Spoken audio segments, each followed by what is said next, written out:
Okay, so have you ever felt like, like you're hitting the snooze button on your own success? Right. Like you want to go for it, that promotion, or you want to finally start that healthy habit, maybe build a deeper connection. Right. But something just holds you back. It's a common struggle, that invisible hurdle. It really is. And today we're going deep on whether that hurdle is actually, well, our own brains. Fascinating. Yeah, specifically the reptilian brain. We're going to unlock some insights from neurobusiness expert Marynês Pereira. Okay. And she suggests this like primal part of us, might be running the show more than we realize. It's amazing where evolutionary psychology and brain science kind of come together. It can really change how we see ourselves and our actions. Absolutely. So let's unpack this whole reptilian brain thing. What exactly is it? Okay, so picture our earliest ancestors, right? Okay. Their world was all about survival.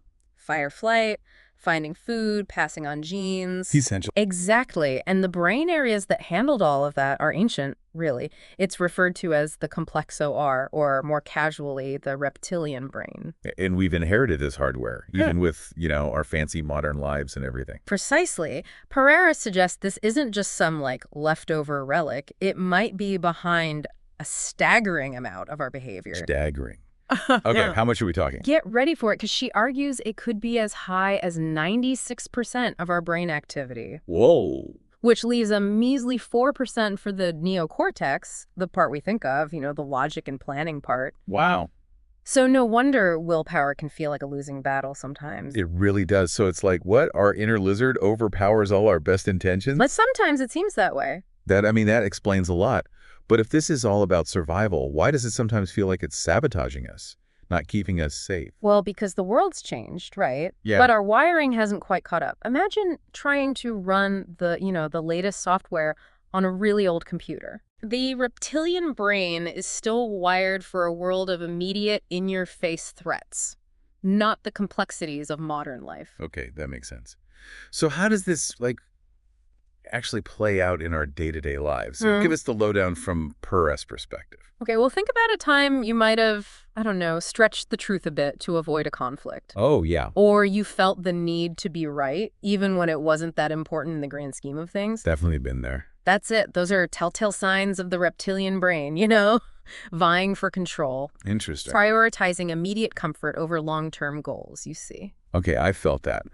What about that feeling, that nagging feeling of never enough, no matter what we achieve, or constantly comparing ourselves to others? Exactly. Pereira identifies several hallmarks, think of them like footprints, of the reptilian brain in action.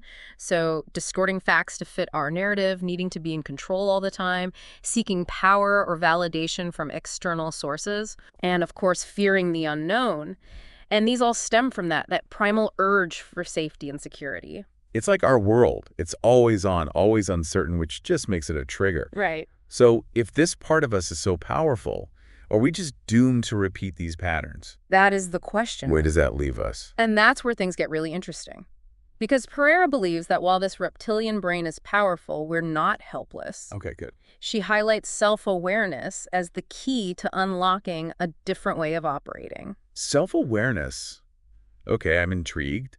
But how do we actually become more self-aware? Right. Especially when this is such an automatic, unconscious process. That's the million-dollar question, isn't it? And Yeah. this is where understanding the actual brain regions involved can be really helpful. Okay. For example, the amygdala. Now, it's nestled within this reptilian complex, and it acts like our alarm system. It's constantly, rapidly processing potential threats. Always on high alert. Exactly. And then there's the hippocampus, another key player. It helps form memories, including those tied to, really strong emotions. So are you saying our past experiences, especially the ones that were really loaded with strong emotions, that those might be shaping how our reptilian brain reacts today? Absolutely. Our early experiences, especially those in childhood, really lay the groundwork for how our reptilian brain interprets and responds to the world. Right. Think of it like, early programming. Wow, that's fascinating and honestly a bit daunting. So are we saying our childhoods, dictate how our reptilian brains react forever? Well, Is there any hope for change at all? There is. It's not about erasing those ingrained patterns, but rewiring them. Okay. Think of it like learning a new language. Right. Or mastering a new skill. It takes conscious effort, practice, and time. Okay, I'm so ready to enroll in like Reptilian Brain Training 101. Good. But first, how do we even begin? Well, Pereira highlights several powerful tools we can use, Okay. mindfulness being a central one. By practicing mindfulness, we're actually training ourselves to observe our thoughts and feelings without immediately reacting to them. So instead of, say, firing off that angry email when my reptilian brain, gets triggered, I can learn to kind of pause and choose a different response. Exactly. That sounds like a superpower. Exactly. It's like hitting the pause button, Right. on that automatic reaction and creating a space for the neocortex to step in, our thinking brain. Yes. I can see how that would be crucial for change. It is. It really is. And Pereira also points out that understanding our personal triggers is another vital step in this rewiring process. Okay, or triggers. These are the specific situations or people that tend to activate our reptilian brains, Alarm bells. alarm bells, exactly. So for example, if I know that, let's say, vague feedback from a boss consistently sends my reptilian brain into overdrive, Oh, yeah. then I can anticipate that reaction. And I can even have a plan ready. So if, I know my boss, that vague feedback is coming, my reptilian brain's going to go crazy.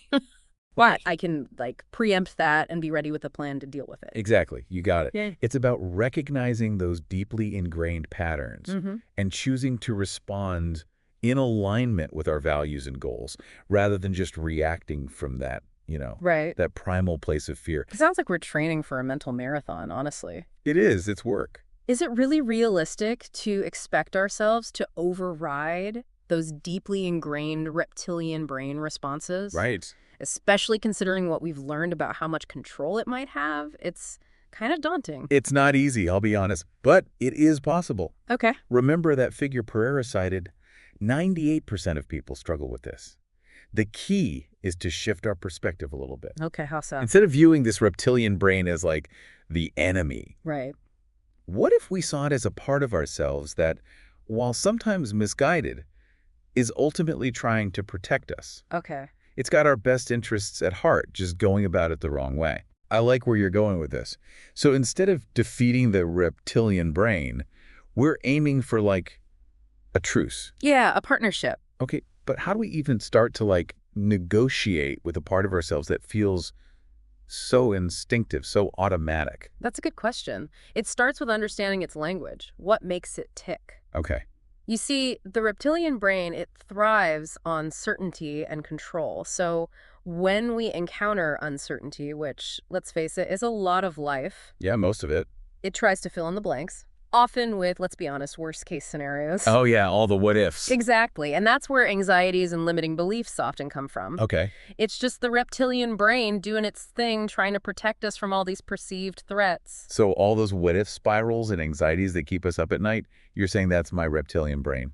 It could be trying to keep you safe. I guess it makes sense, even if it's not always accurate or helpful, like you said. Right, exactly. And this is where mindfulness comes in again. By practicing mindfulness, we can observe those anxious thoughts and fears without getting swept away by them. We learn to create a space between the thought and our reaction, right? So it's like we're training ourselves to be more discerning about which threats are real and which ones are just our reptilian brain's overactive imagination. You got it. You got it. It's about reclaiming our power, recognizing that we don't have to be at the mercy of those automatic responses. This is all incredibly insightful. I have to ask, though, if this reptilian brain is so powerful, so ingrained in our very being, Right. why haven't we evolved beyond it? Right. What purpose does it serve in our modern world? We're not hunting and gathering anymore. That's a question that has, puzzled scientists for centuries, really. Right. One theory is that despite its limitations in our modern world, the reptilian brain was actually instrumental in our survival as a species. Interesting. We needed that primal instinct, that drive. So we needed that to get us to where we are. That's Yeah. kind of a fascinating paradox. Exactly. It ensured we were quick to react to danger, to threats. It ensured our continuation. Now, in a world where those immediate physical threats are less prevalent, we face the task of learning to work with this ancient system, but in a modern context. Yeah. It's almost as if we've been gifted this incredibly powerful tool, this reptilian brain. Yeah.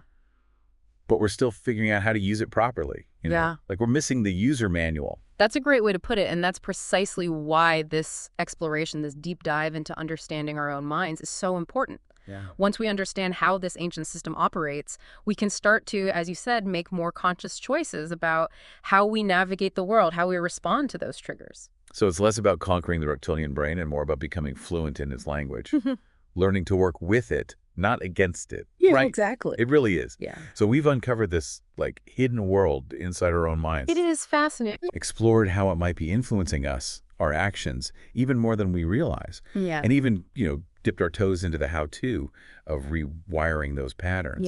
Yeah. What a journey. But where does this leave us? Hmm. What's the ultimate takeaway for our listeners? I mean, I know I'm feeling a mix of aha and oh no right now. Right.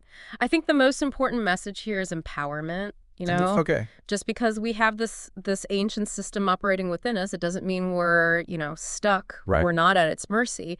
By understanding how it works, its triggers, its tendencies, we can start to make conscious choices that align with our values and goals. So it's about recognizing that we have more agency than we think, even when it comes to something, as deep as our own brain wiring. Absolutely. Think of it like, you've been given this powerful sports car. Yeah. But you've never had a driving lesson. Right. It might feel overwhelming at first, all that power. But with practice, with a little guidance, you can learn to handle it, to harness that power and get where you want to go. I love that analogy. Yeah. That feels much more hopeful than imagining ourselves as, helpless passengers in the back seat. Exactly. It's about taking the wheel, so to speak. And remember, we don't have to do this alone. Pereira emphasizes seeking support. Yeah. Whether that's through mindfulness practices, therapy, or even just having open conversations with people we trust. It's a good reminder that we're all in this together. We are. Even with our ancient reptilian brain sometimes driving us a bit, A little bit batty. Yeah. Exactly. So to recap, we've learned that while this reptilian brain can sometimes feel like our saboteur, it's ultimately trying to protect us. Right. Even if its methods are, shall we say, a tad outdated for the modern world. A little outdated. We've explored how, self-awareness, mindfulness, understanding our triggers. Right. Well, these can all help us, rewire those patterns and respond to the world in a more conscious, intentional way. It's a process. It is. But maybe the biggest takeaway here is we're not alone. We all have a reptilian brain along for the ride. And with a bit of understanding, a lot of practice, we can learn to, navigate life's twists and turns. Yeah. With more awareness, more agency, and, hey, maybe even a little bit of humor. Beautifully put. And remember, the journey of self-discovery, it's ongoing. There's always more to learn, more to explore. And on that note, here's a final thought for our listeners to ponder. If our reptilian brains are wired for survival, how can we, redefine what survival even means in our modern world? Can we shift its focus from just, avoiding threats to actively seeking out joy and connection and fulfillment? Let us know your thoughts. We'd love to hear from you. And until next time, happy exploring.